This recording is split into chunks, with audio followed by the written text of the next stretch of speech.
Ok. Muito bem. Nós falamos nos agonistas muscarínicos, né? Os colinérgicos, que agem em receptores muscarínicos, também conhecidos como os colinérgicos diretos, né? E vimos que a utilização clínica deles é muito restrita, né? Vamos falar só um pouquinho de algumas ações da acetilcolina nos receptores, para depois a gente falar dos antagonistas, que é o que a gente mais usa no nosso dia a dia. Ok? Bom, quando nós falarmos em vasos, tá? Eu acho que eu já comentei isso com vocês. A nível de vaso, nós não temos assim uma inervação direta, parasimpática, né, sobre os vasos. Mas em algumas áreas nós temos ação indireta, porque muito próximo do endotélio vascular, nós temos terminações parasimpáticas que, quando estimuladas, liberam óxido nítrico. E o óxido nítrico é que tem ação vasodilatadora, certo? Então, essa ação vasodilatadora parasimpática é indireta, porque não é o receptor parasimpático que está promovendo a vasodilatação, e sim a substância que ele está liberando, que no caso aqui, óxido nítrico. Ok? Íris. O parasimpático, ele provoca miose. Nós vimos que o simpático, ele leva à midríase, né? Que é a dilatação pupilar. E o parasimpático, efeito oposto, miose. Existe um músculo chamado músculo ciliar, que ele participa, né, do ajuste do cristalino, principalmente das lentes, para ajustar principalmente a visão de perto, para dar o foco quando você quer ver algo mais perto. Então, o músculo ciliar, ele vai trabalhar, né, com essa lente para dar o foco mais corretamente.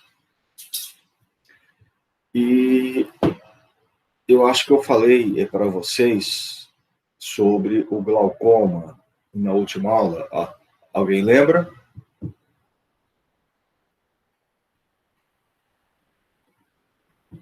Ou ninguém lembra de nada mais?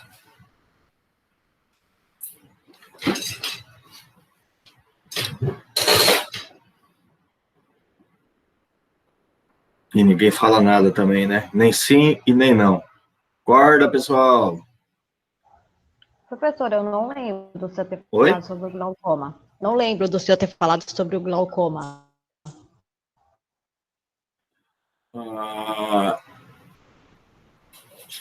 Eu não falei do cristalino, do humor aquoso, humor vítreo.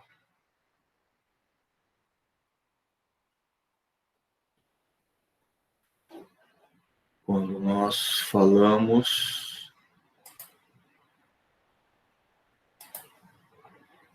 Bom, vou falar de novo, então. O nosso globo ocular,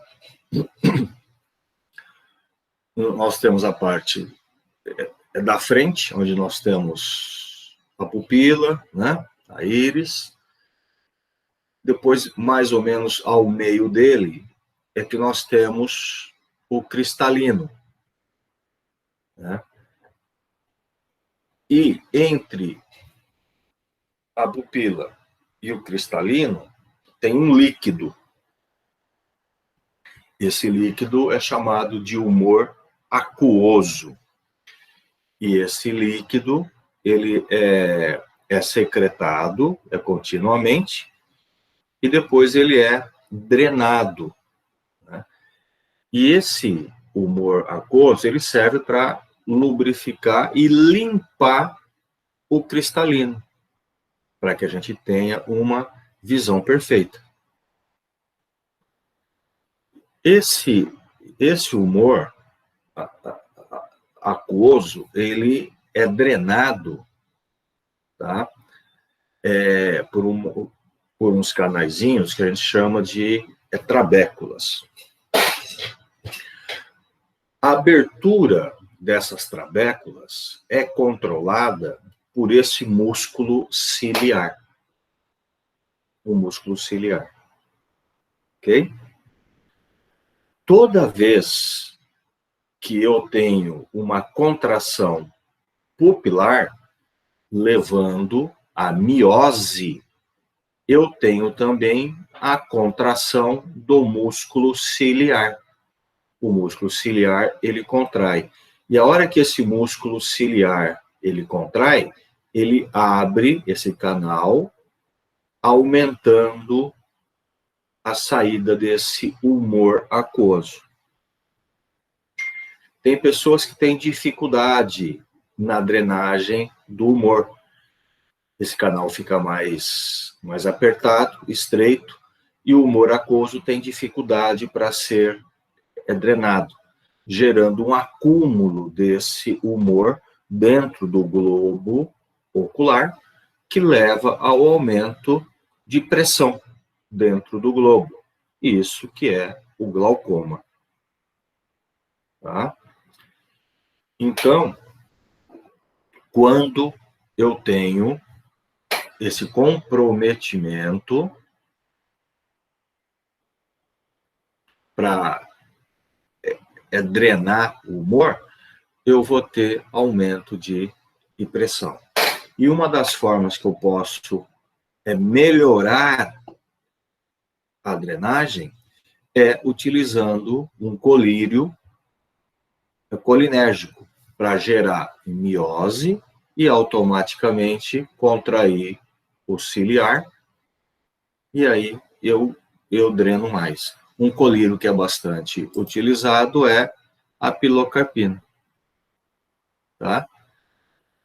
Hoje, nós temos também um colírio que é mais usado que a pilocarpina, que é um colírio bloqueador beta, o timolol. Eu acho que quando eu falei dele, eu devo ter falado do glaucoma para vocês. Porque se eu usar o colírio, o bloqueador beta, eu vou bloquear a midríase, automaticamente eu vou ter um pouco de miose, e eu tendo a miose, eu vou ter também a contração do músculo ciliar. Então, eu posso tanto gerar diretamente a miose, ou eu posso bloquear a midríase para ter o mesmo tipo de efeito. Tudo bem, gente? Tudo bem, prof. As glândulas salivares, as lacrimais e também as glândulas sudoríparas, tá? Eu tenho a atividade parasimpática e a secreção rala e aquosa. Então, quando se tem uma atividade colinérgica, tá? Eu tenho aumento da salivação.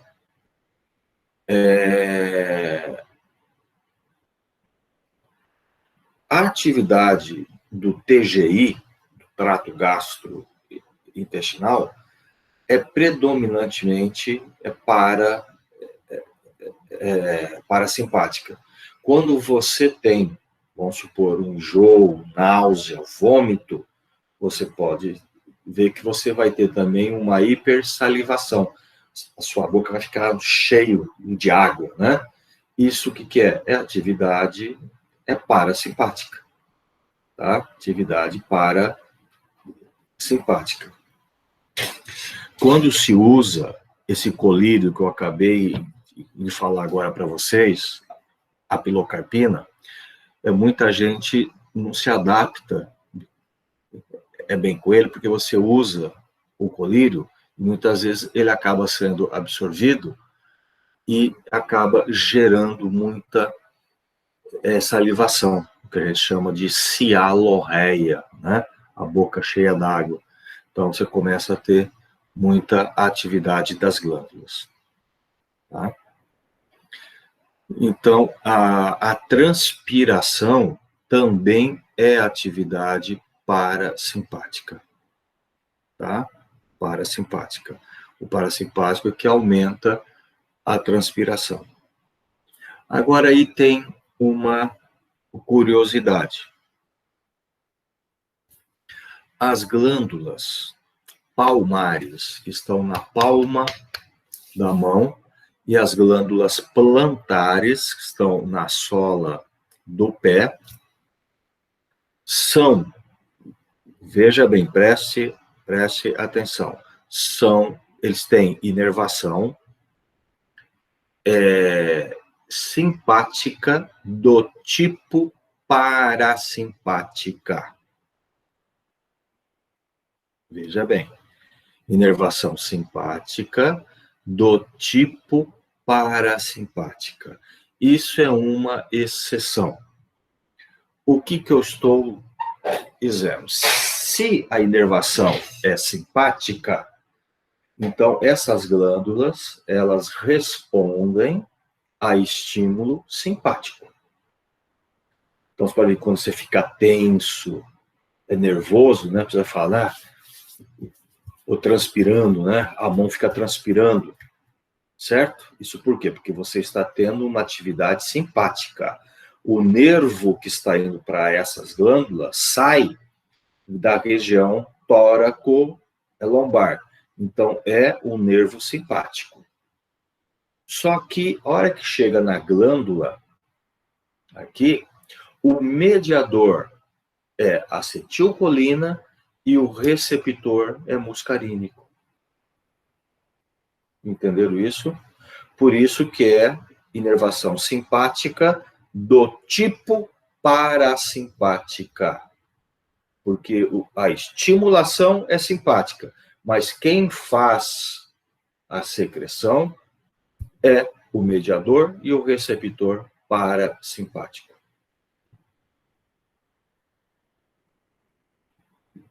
Tudo bem? Professor, eu não entendi, não. Não? Não. Vamos supor. Se você tem um nervo simpático, a inervação é simpática, sai lá da coluna, né? A medula, na região tóraco-lombar. Então, todas as fibras que saem da região tóraco-lombar são fibras simpáticas, que saem da medula, fazem uma sinapse com uma rede de gânglios e vão para os seus órgãos, para as suas inervações. Essa fibra que chega aqui nas glândulas da palma da mão e na sola do pé, é uma dessas fibras que sai do tóraco lombar. Então, é uma fibra simpática. Então, quando eu levo um susto, ou quando eu estou tenso, que eu tenho atividade simpática, essa fibra ela está sendo estimulada. Ok? Se é uma fibra simpática, quando ela chega na glândula, quem deveria ser o mediador e quem deveria ser o receptor? Se é simpática, deveria ser noradrenalina e o receptor alfa ou beta. Concorda comigo? Sim. Mas não é. A hora que chega aqui, o mediador na glândula é acetilcolina e o receptor é muscarínico.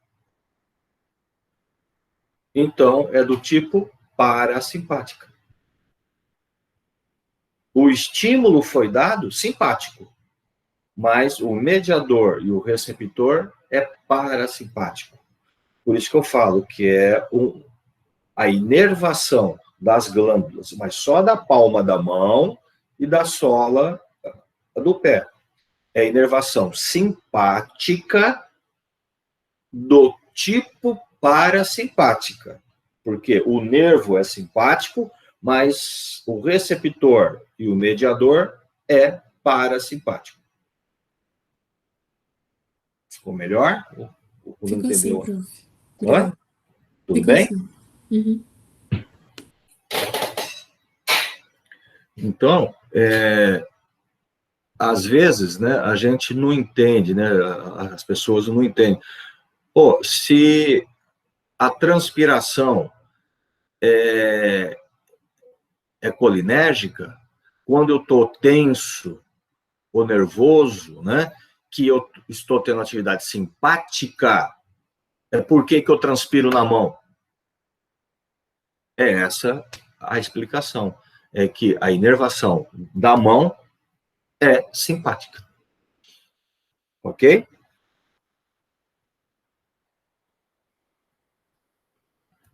Muito bem. A transpiração geral é parasimpática, tanto a fibra quanto os mediadores, os receptores. A nível brônquios, nós vimos que a nível pulmonar, nos brônquios, o simpático ele provocava broncodilatação, né? Pela noradrenalina, e o receptor era beta 2. Agora, o parasimpático, ele vai fazer o efeito inverso. Ele vai fazer constrição, vai fazer broncoconstrição e aumento de secreção. Isso é atividade parasimpática, a nível brônquio. Constrição e aumento de secreção. O coração. O coração, nós vimos que o simpático, através do receptor beta 1, aumentava a força de contração e frequência cardíaca. O parasimpático vai fazer o inverso, através do receptor M2. Ele gera bradicardia, diminuição de velocidade e condução, bloqueio átrio ventricular em altas doses, ligeira diminuição da contratilidade. Então, veja, o parasimpático, a nível cardíaco, faz o oposto, o inverso do simpático. Tá? Vocês podem ver que, em algumas áreas, eu estou falando que o parasimpático tem estímulo excitatório, em algumas áreas ele tem estímulo inibitório. Perceberam isso? Nas glândulas, aumento de secreção, excitatório. O brônquio, constrição, excitatório. O coração, inibitório. O que muda o efeito nessas áreas? O que é que muda?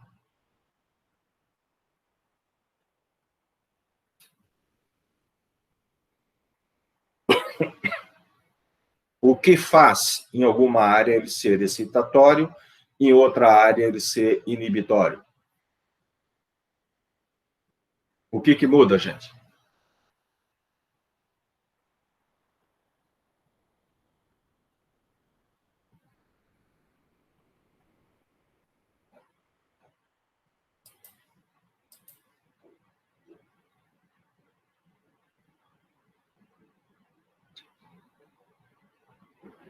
Maria Eduarda da Mata Cabral, onde é que você está? Dormindo?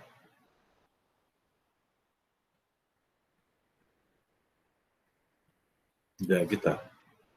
Giovana Roque.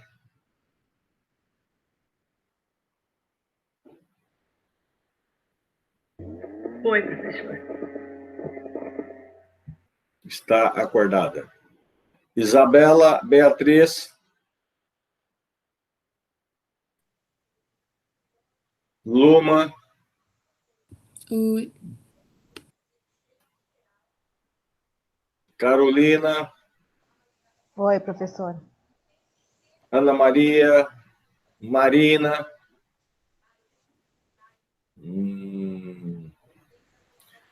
Então, vamos participar.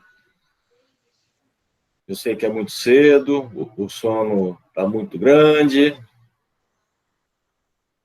O que muda quando alguma área é inibitória e outra área é excitatória? O que está mudando? O que tem de diferente?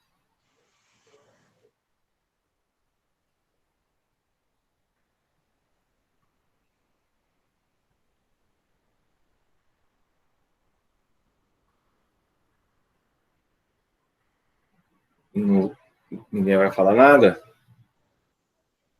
Não, não é o pH. Receptor. Receptor. Muito bem, Beatriz. Receptor. O que muda é o receptor, gente. Receptor. Lembra que nós falamos na outra aula, né? Os receptores M1, M2, M3, M4, M5, tá? Na grande maioria, tá? Os receptores são excitatórios, M3, né? Principalmente M3. O receptor inibitório que nós temos a nível periférico é o M2. M2 é inibitório.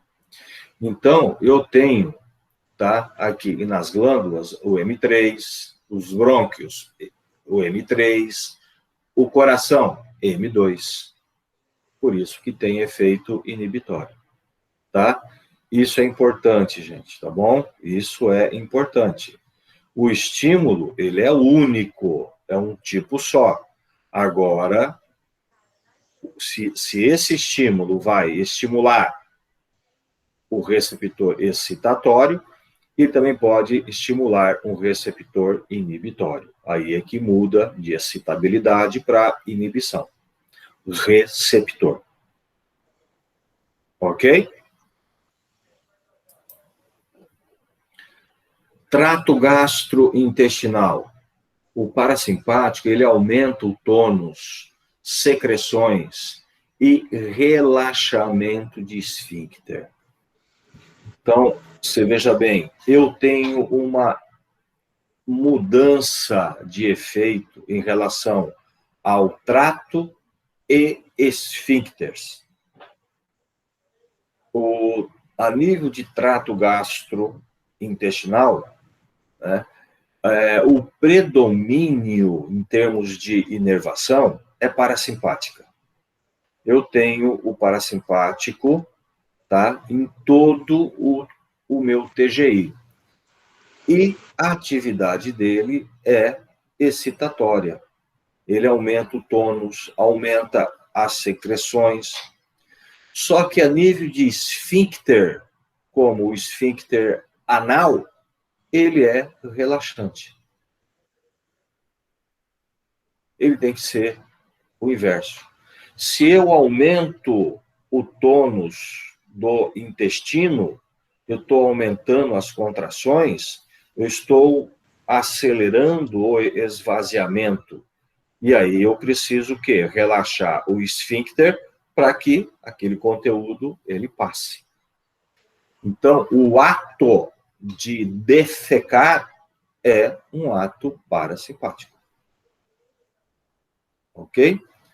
O simpático, ele faz o contrário.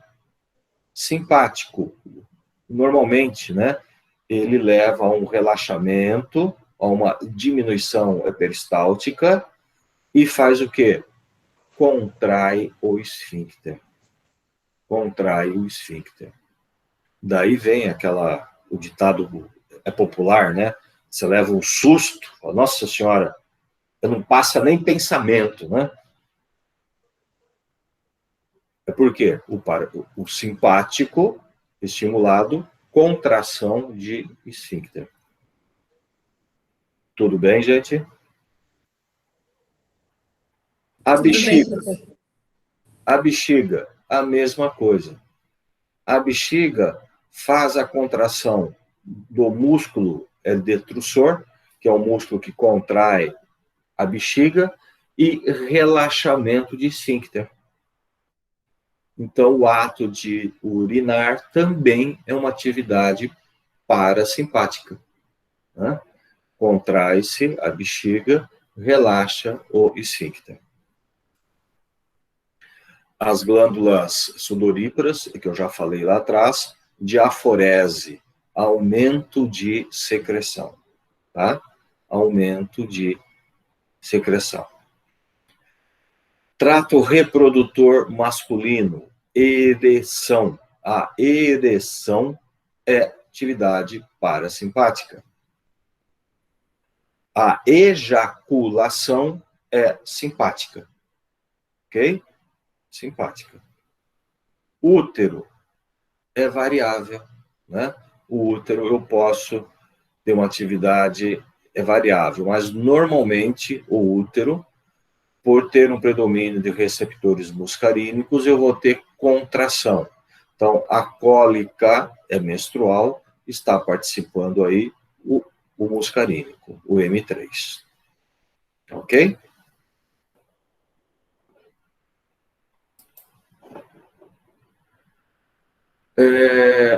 Além disso, o mediador parasimpático, ele participa de algumas atividades a nível central. Ele é um mediador importante a nível central, como a modulação do sono e estado de vigília. Os níveis de acetilcolina estão aumentados no cérebro durante o estado de vigília e no sono REM, e diminui no sono não REM. Então, a acetilcolina também está aí controlando entre o sono e vigília. Função cognitiva. Pacientes com déficit cognitivo, funcionais e de comportamento estão relacionados a déficit colinérgico, como o caso da doença de Alzheimer, tá? A doença de Alzheimer, até onde aí, né, se conhece, né, e se usa fármacos para aumentar a atividade parasimpática, para diminuir o avanço, né, a doença. Lembra que eu já falei para vocês lá atrás, o M1 está muito ligado na parte central a essa função cognitiva, né? E o déficit de M1, ou déficit de o mediador colinérgico, está relacionado com as demências. Efeitos na modulação de dor.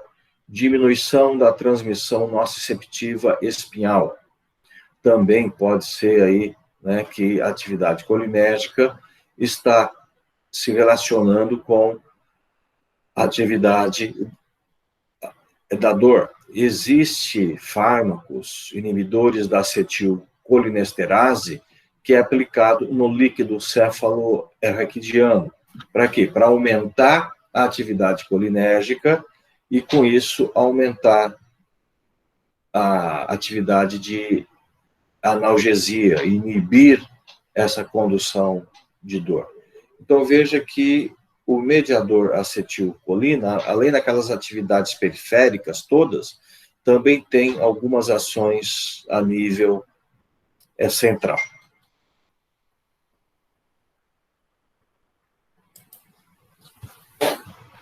Uso clínico. Muito bem. Uso clínico.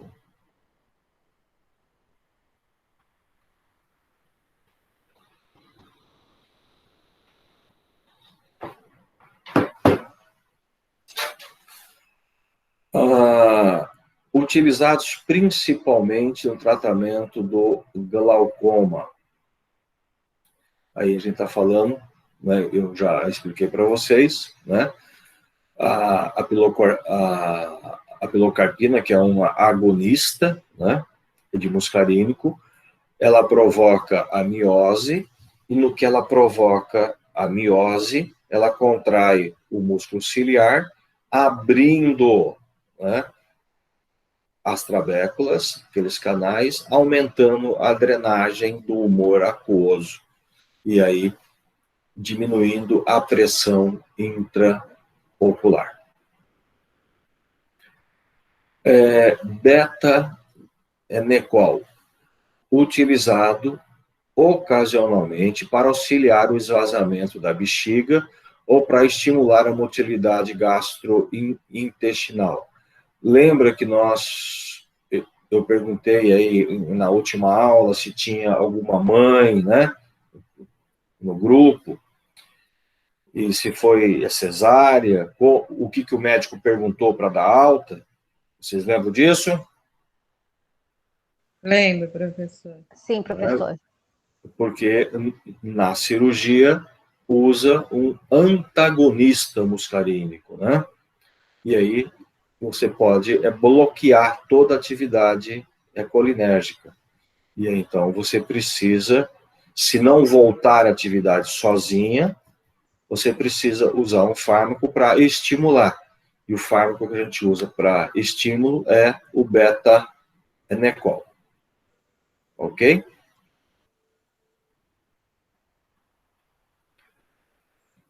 No caso do coração, nós não temos fármacos seletivos, agonistas seletivos. Oi?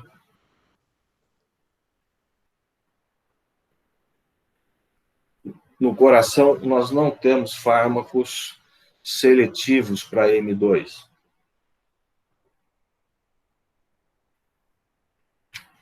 Que poderia ser útil, né, para alguns casos de arritmia. Mas nós não temos. Normalmente, esses fármacos colinérgicos, eles são inespecíficos, eles agem em todos os receptores. Ok? E aí nós temos os antagonistas. Gente, aquele minutinho, tá? Só vou abrir a porta lá embaixo, já subo. Um minutinho, por favor.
Muito bem.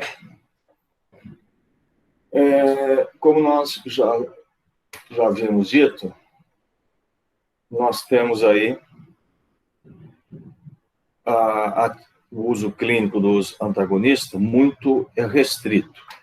E a gente acaba tendo mais o uso dos antagonistas muscarínicos, né?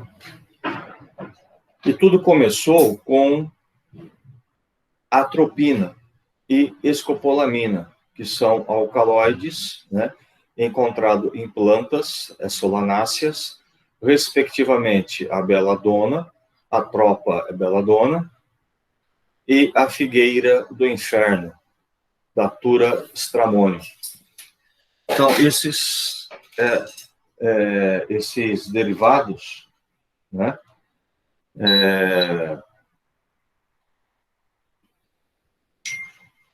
essas plantas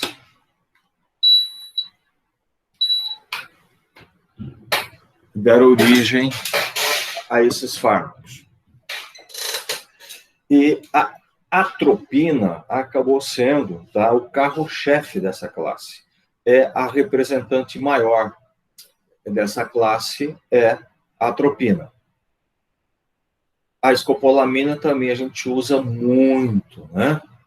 A escopolamina é aí que deu origem ao famoso Buscopan, né? Que a gente usa bastante. Então, a atropina, tá? Ela tem uma ação principalmente a nível periférica, tá? Outros fármacos que a gente usa também, o ipratrópio, tiotrópio, né, que são fármacos utilizados por inalação, como broncodilatadores. O ipratrópio, a gente usa ele muito associado ao fenoterol, que é também um agonista de beta-2, para inalação, né, para provocar broncodilatação. O tiotrópio é semelhante, depois a gente vai falar desses fármacos, tá? E os dois provocam broncodilatação. Ciclopentolato e tropicamida, o uso oftálmico, né, em gotas. A pirenzepina, ela foi desenvolvida com o objetivo de ser mais seletiva para M1, né, mais para tratamento de úlceras, de gastrite. Acreditava que se bloqueasse esse M1, você acabava bloqueando a secreção de ácido gástrico, né? Mas não deu resultado, tá? Não deu, ela não consegue ser seletiva para M1, e aí provoca vários outros efeitos, além de que o M1 não é o principal receptor que secreta ácido gástrico, né? É outro. Então, por isso que ela acabou não tendo aí uma resposta satisfatória. E existem outros fármacos hoje, a oxibutinina, a tolterodina, né, que foram fármacos desenvolvidos para a incontinência urinária. Só que, como eu disse, esses fármacos, eles não conseguem ser seletivos. E a grande maioria dos receptores envolvidos é o mesmo, é o M3. Então, acaba provocando muitos efeitos adversos.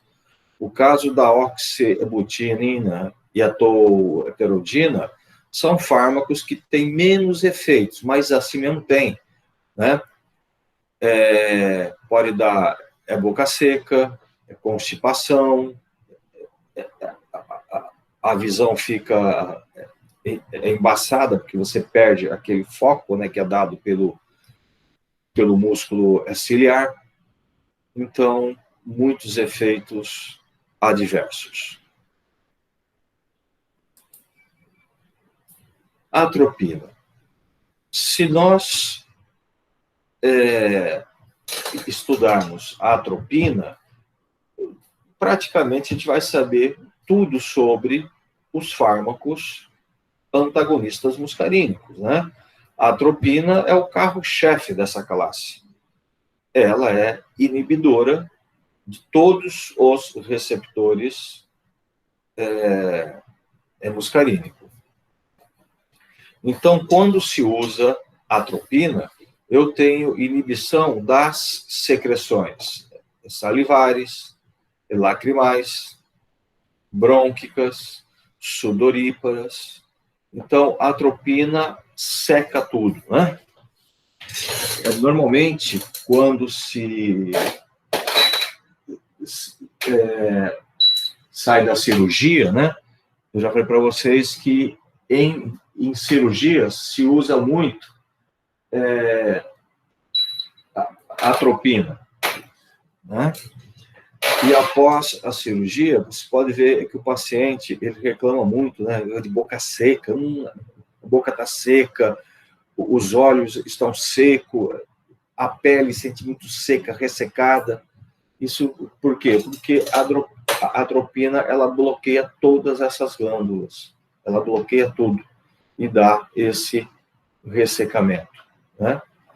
A secreção gástrica é pouco afetada.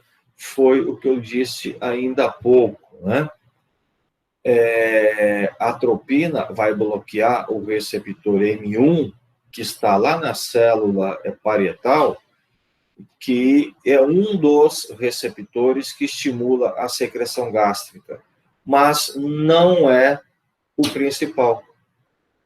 O principal é outro, o H2. Então, por isso que afeta pouco a secreção gástrica.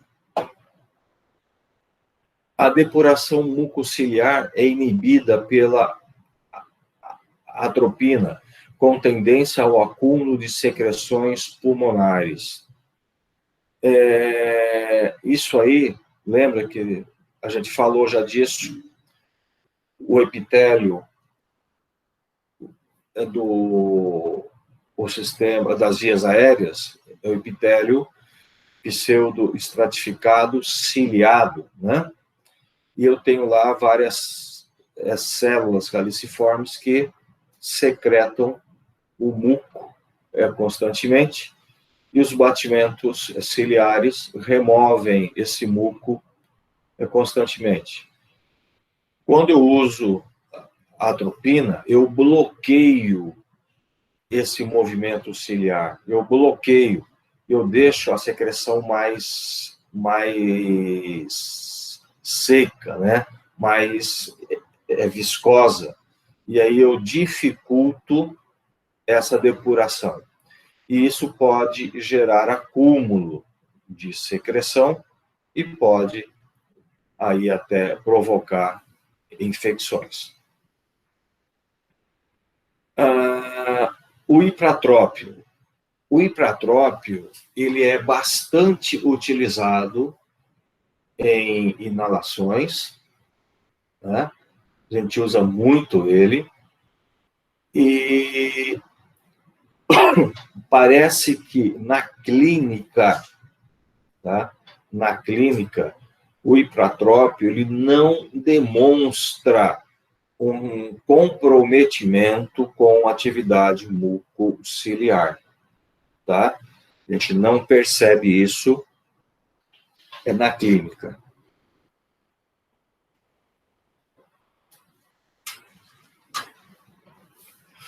É por isso que a gente usa bastante, né, o ipratrópio na inalação. Quem não está fazendo associação aí, o ipratrópio é o que a gente usa muito, com o nome comercial de Atrovent, né? A gente usa muito aí inalação com o Merotec e Atrovent, né? O Atrovent é o ipratrópio.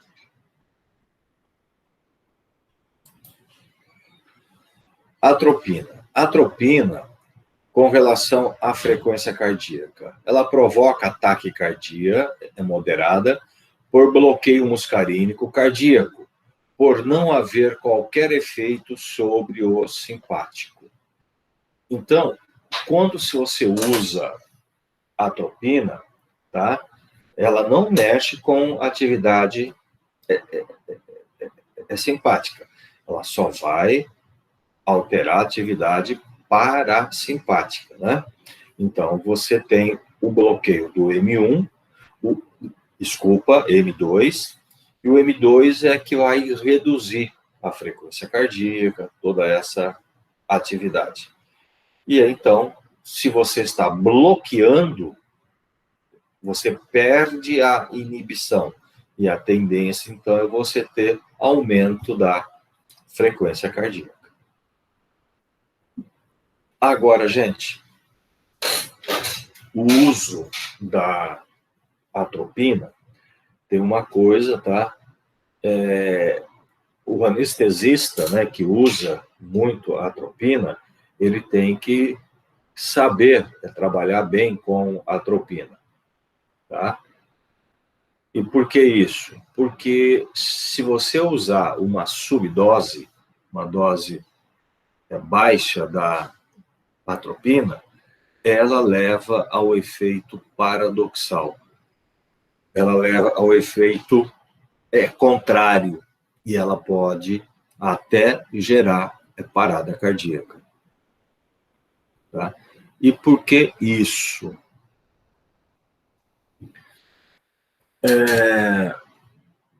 Vocês lembram que nós comentamos que nós temos receptor M2 também no pré-sináptico. Lembram disso? E que esse M2 pré-sináptico, ele inibe a liberação de acetilcolina para a sinapse. Ok? Então, na sinapse colinérgica cardíaca, eu tenho o M2 no pré-sináptico e também tenho o M2 no pós-sináptico, que é a atividade inibitória cardíaca. Se eu usar uma dose baixa de atropina, ela vai ter o bloqueio predominante no receptor pré-sináptico.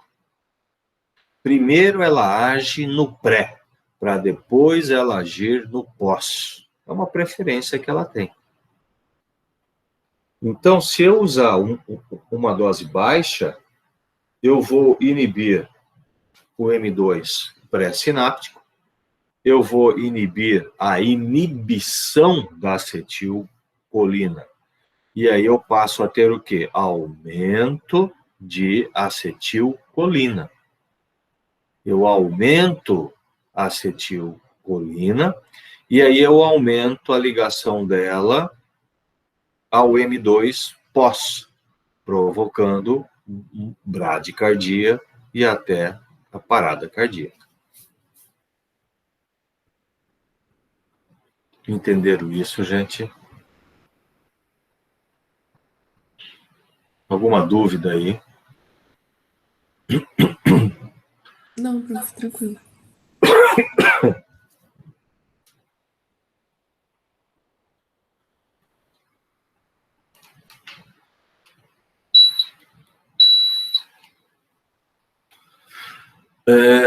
Pressão arterial. Pressão arterial não é afetada. Por quê? Porque o parasimpático, ele não age, não tem inervação em vasos de resistência. Os vasos de resistência, que são as artérias, são inervadas praticamente que exclusivamente pelo simpático, né?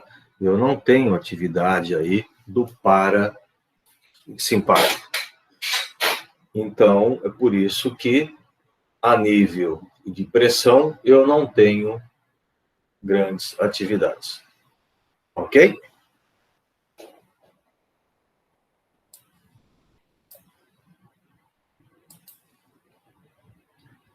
Atropina sobre o olho. A gente já viu, né? O olho o simpático faz o quê?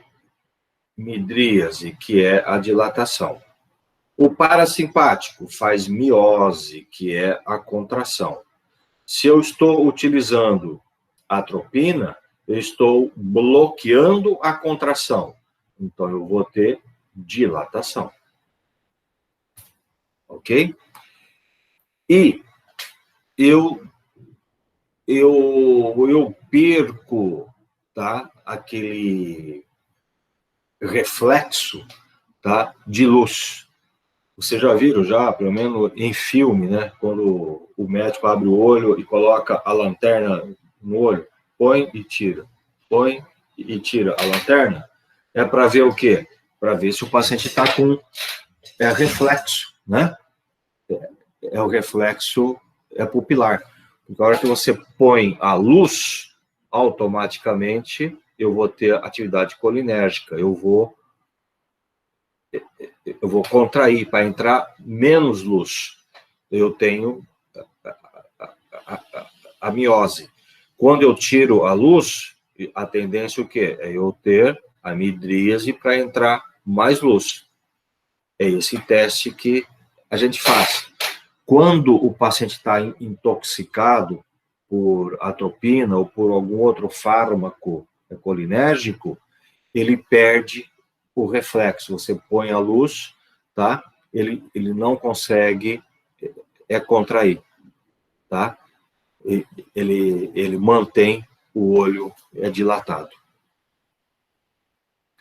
O relaxamento do músculo ciliar provoca paralisia de acomodação.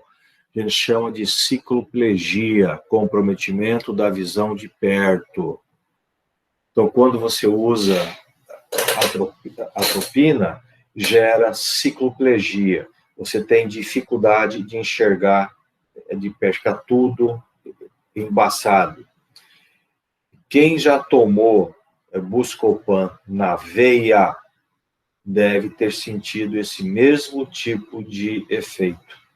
Na hora que você toma a Buscopan, na veia, dá uma sensação de escurecimento da vista e você fica com a visão embaçada, né?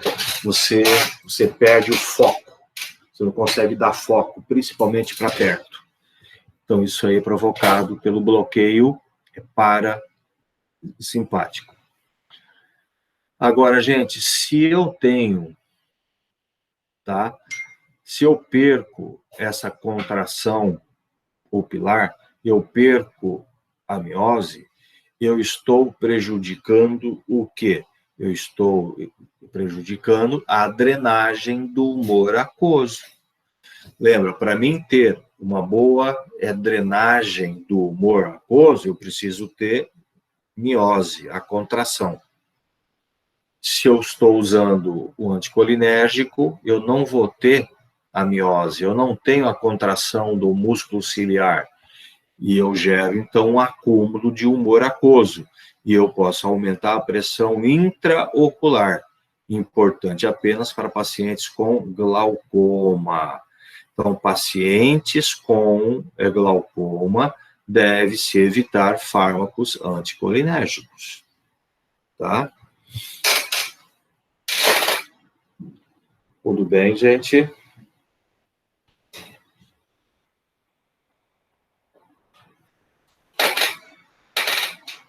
Tudo, prof.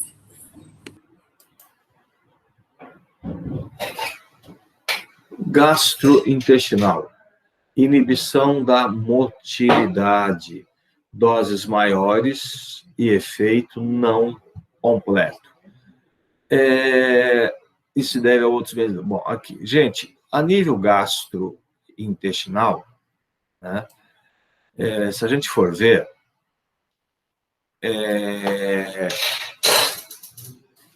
eu falei para vocês que a nível gastrointestinal, o predomínio é da atividade parasimpática, né? E o parasimpático, ele aumenta as secreções, ele aumenta a motilidade.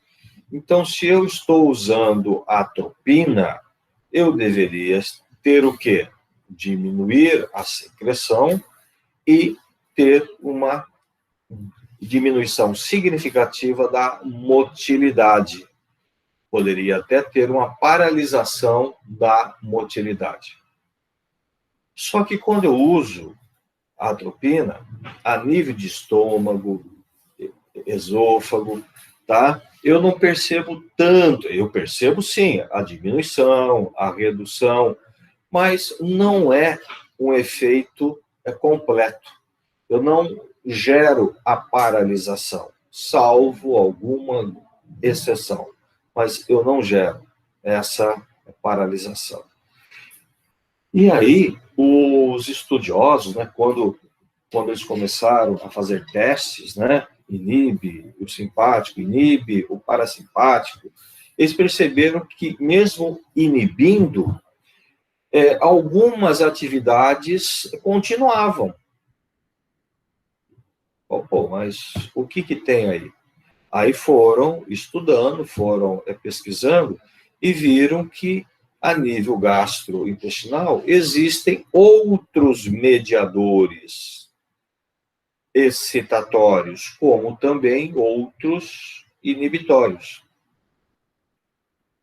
E como eles não sabiam o que era, quem era, eles simplesmente inventaram uma sigla para isso. Falaram, olha, o que está tendo atividade é uma substância não adrenérgica e não colinérgica. Então, eles sabiam que não era nem adrenérgica e nem colinérgica. Era alguma outra substância.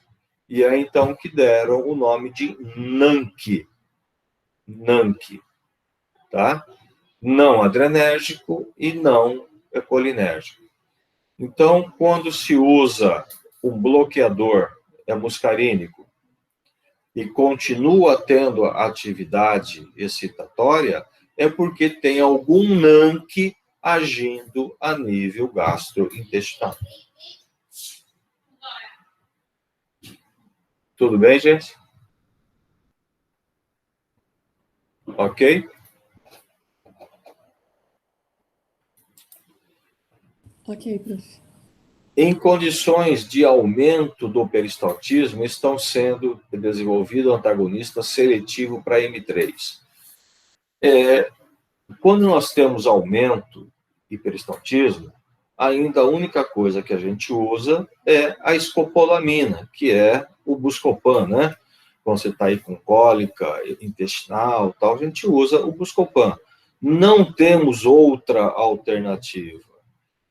A indústria farmacêutica está trabalhando bastante para desenvolver fármacos seletivos para M3. Mas, gente, vai ser muito difícil isso, né? É difícil você fazer um fármaco seletivo, específico para um tipo de receptores. E quando a gente tem, vamos supor, o muscarínico, o que a gente conhece, né? Nós temos 5 tipos. E são muito semelhantes. Então, você achar uma diferença lá estrutural para fazer um fármaco específico para ele é difícil. Bom, eu já falei para vocês que desenvolveram, né, a pirinzepina. Então, em virtude da sua seletividade M1, inibe a secreção gástrica. Só que, tá aí, achavam, né, que ele fosse seletivo para M1.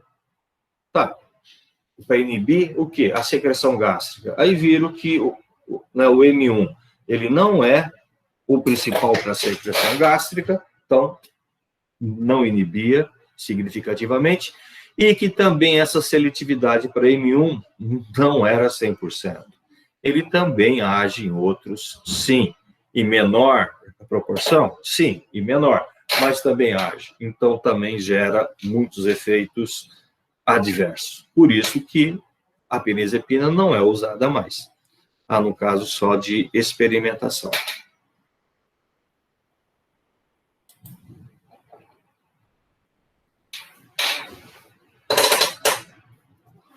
Atropina e músculo liso. Músculo liso relaxa a musculatura lisa brônquica, biliar e das vias urinárias.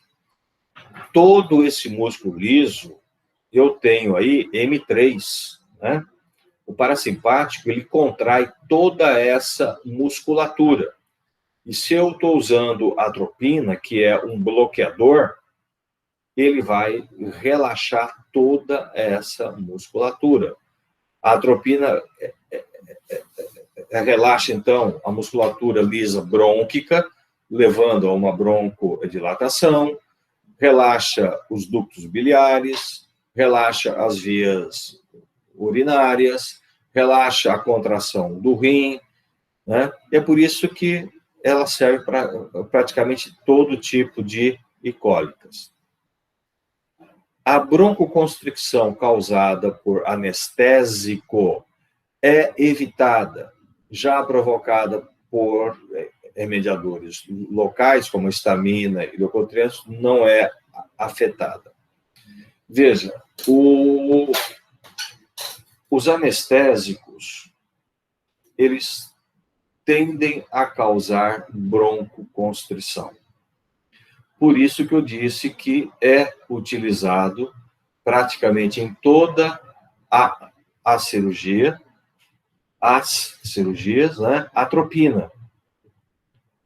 Para quê? Para evitar essa broncoconstricção. Tá? Então, você usa a atropina para evitar essa broncoconstricção e aumento de secreção provocado pelos anestésicos. A atropina, por relaxar a musculatura dos músculos da bexiga, também leva à retenção urinária.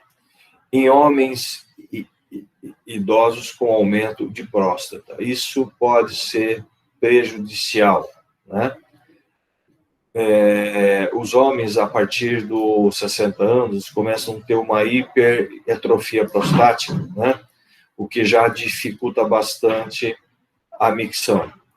Quando se usa esses fármacos bloqueadores colinérgicos, você bloqueia a contração da bexiga, e isso dificulta, né, que você crie uma pressão para expulsar a urina.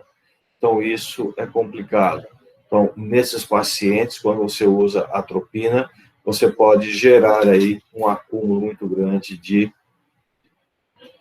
urina. Por isso que, conforme o paciente, conforme a cirurgia, precisa colocar sonda, né? Colocar sonda, para evitar o bexigoma.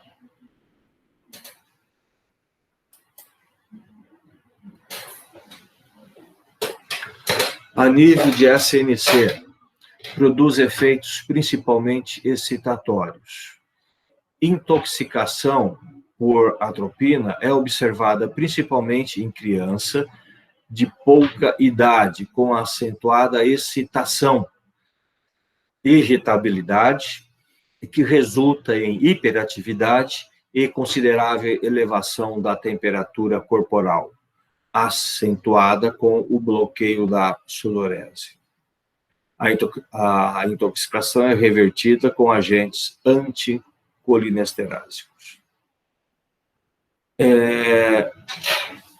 Gente, usar atropina em criança é perigoso. Usar também o Buscopan em criança também é perigoso, tá? E por quê? Porque a nível central, esses fármacos levam a um efeito excitatório nas crianças, tá? Excitação, irritabilidade, e o que faz a criança ficar mais ativa, né? Já chama de hiperatividade. E com isso, se a criança está hiperativa, se a criança está agitada, irritada, ela está produzindo calor. Só que eu, usando a atropina, eu estou bloqueando a transpiração. Eu estou bloqueando todas as glândulas sudoríparas. E aí, essa criança que está tendo um aumento acentuado na produção de calor, não está perdendo calor. E aí vem o que a gente chama de febre atropínica. Febre atropínica, tá? E isso pode ser, é perigoso. No caso de acontecer essa febre atropínica, ou né, com essa intoxicação anticolinérgica, eu só consigo reverter com agentes anticolinesterásicos, no caso a fisoxigmina. O que é um agente anticolinesterásico? Eu acho que eu já falei isso também aula passada para vocês. Em toda a sinapse, né, colinérgica, eu vou ter o mediador e eu vou ter uma enzima que é responsável pela degradação da acetilcolina. Essa enzima é acetilcolinesterase, certo? Então, ela consegue quebrar a acetilcolina e eu perco a atividade dela. Muito bem. Quando eu estou usando atropina e eu estou provocando um efeito tóxico, eu preciso liberar os receptores da atropina. Eu preciso provocar uma competição da acetilcolina com a atropina, para que desloque a atropina do receptor. Para isso, então, eu preciso aumentar muito o nível, a concentração de acetilcolina. Aí que entra esses fármacos anticolinesterásicos. Eu uso o fármaco, eu vou inibir a degradação da acetilcolina. Inibindo a enzima, eu aumento a oferta da acetilcolina, que vai lá e desloca a atropina do mediador. E aí eu volto a ter atividade colinérgica.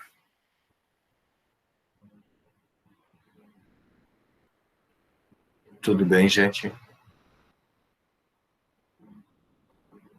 Tudo bem, prof.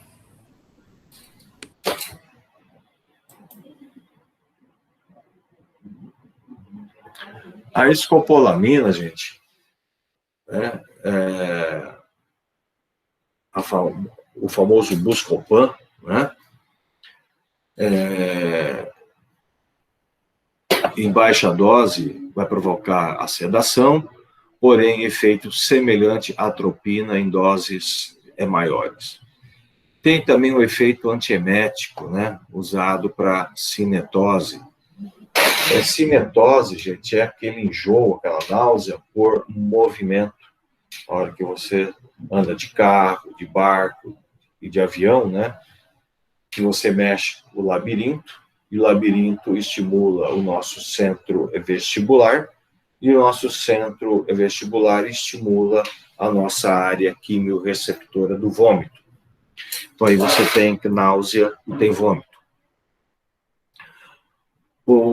Esse centro vestibular, que faz o nosso ponto de equilíbrio, ele tem dois mediadores. Um é a histamina e o outro é a acetilcolina. E a gente pode usar o Buscopan aí para inibir o receptor da acetilcolina, no caso o M3. E aí eu melhoro essa situação de náusea e de vômito. Muita gente prefere o Dramin, né? A gente usa muito o Dramin para isso daí, que funciona muito bem, mas o Buscopan também funciona. Os antagonistas muscarínicos afetam efeitos extrapiramidais, parkinsonianos. Uma outra coisa, gente. Vocês vão ver, Parkinson, não sei se já viu em alguma vez, mas vocês vão ver. O Parkinson é o seguinte, nós temos um centro nervoso chamado centro nigroestriatal. Esse centro, nós temos dois mediadores. Um é a dopamina e o outro é a acetilcolina. Esse centro, ele controla toda a parte motora do nosso corpo. Toda a parte motora. A dopamina, nesse centro, ela é inibitória. E a acetilcolina, ela é excitatória. Ok? Dopamina, inibitória. Acetilcolina, excitatória. Muito bem. Quando você perde a dopamina, né, você vai adquirindo as manifestações do Parkinson, pela falta de dopamina. Por quê? Porque quando falta a dopamina, vai prevalecendo a acetilcolina, que é excitatória. E aí você começa a ter os tremores, rigidez muscular, né? Você fica mais rígido. Tudo isso é efeito do Parkinson, pelo excesso de acetilcolina. Então, se eu inibir a acetilcolina, se eu inibir os receptores muscarínicos, eu tenho uma redução desses efeitos extrapiramidais, desses efeitos que a gente chama de efeito parkinsonianos. Ok?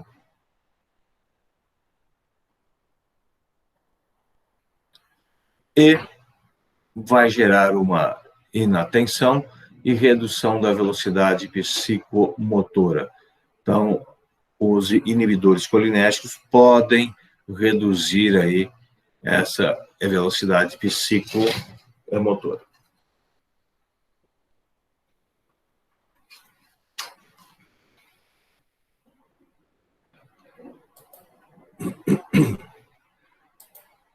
E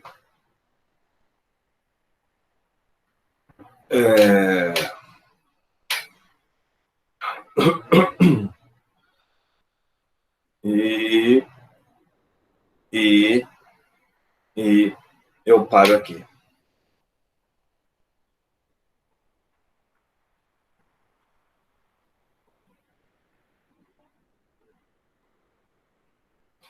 Alguém tem uma dúvida até aqui, gente? Não, prof. Tudo bem? Tudo bem. Muita informação? Muita. Dá para confundir bastante. Gente, essas partes, tá? Vocês precisam ir lendo, tá? Não deixa para ler só perto da prova, não. Dá uma acompanhada, tá? Porque é bastante informação. Eu reconheço. Professor, Oi. semana que vem, eu acho que são os casos clínicos, não é? Eu até estou um pouco com dúvida sobre isso. Que eu tinha notado no começo do semestre que semana que vem teria caso clínico, mas aí eu não sei se é individual, em grupo, como que vai ser, se vai ter mesmo, se não. Eu preciso ver, tá? Eu pretendo terminar o colinérgico a semana que vem e dar um caso clínico de colinérgico para vocês. Tá? Mas aí a gente discute, tá? A gente vê se vai dar tempo ou não. Tá? Como eu disse, o cronograma a gente faz, né? Mas a gente não tem como seguir 100%, né? Ah, tá bom. Ok? Mas se der, Professora, a eu gente vê. tenho